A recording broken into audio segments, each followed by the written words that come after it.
My father-in-law, Charlie, said yes to Vietnam. He volunteered before being drafted so he could select a position in the Army instead of being assigned a role.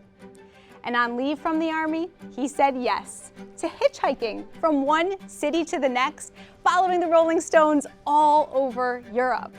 One afternoon, he came across a farm, and he asked if he could sleep in the barn that night in exchange for a day's work. Luckily, the farmer said yes.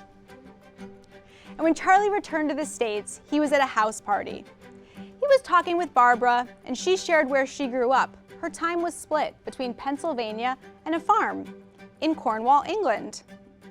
Charlie said, "No way. I've actually been to a farm once in Cornwall. There was this guy there, Norman." "That's my uncle!" Charlie says, "Well, I have some pictures up in my bedroom. I could show you." Thinking their friends put him up to this, suspiciously, she replies, "Sure you do. Conveniently, up in your room?"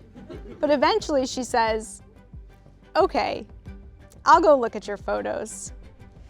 And as they page through his photo album together in shock, she says, "That's my family's farm. I can't believe you've been there." A few years later, Charlie asks, "Will you marry me?" And Barbara says, "Yes." So was it Charlie's luck or affinity towards saying yes? In business and in life, Charlie was a living example of saying yes to the right things. And because of that, more good stuff happened.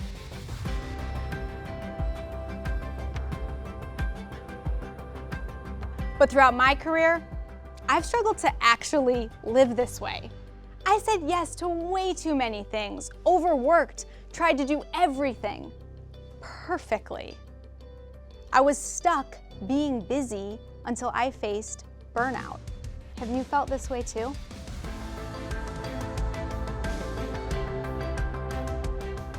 I was busy until I started to really listen to what my clients wanted. And when I said yes to those things, I activated the right stuff.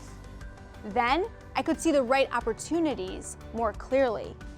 Month after month of little pivots of saying yes to and doing the right things. And boom, the business organically exploded. I realized the most productive people aren't busy. They're doing fewer things, but they're doing the right things, the most impactful things for their companies and for themselves.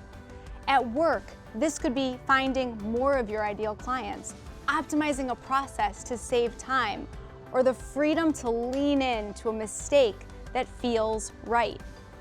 That's how cornflakes, the microwave, and my beloved Post-it notes were all created. So if you feel like there's too much on your plate and you're too busy, you can easily filter out the wrong things using my productivity system called COAT. C-O-A-T. When you intentionally clarify, organize, act, and take time, you have an increased capacity for the right things. You experience what I call compounding productivity. And just like compounding interest, compounding productivity just gets better and better.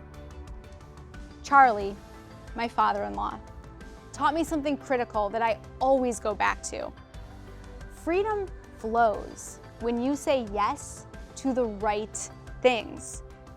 You'll experience greater productivity, greater impact. You'll dominate your day.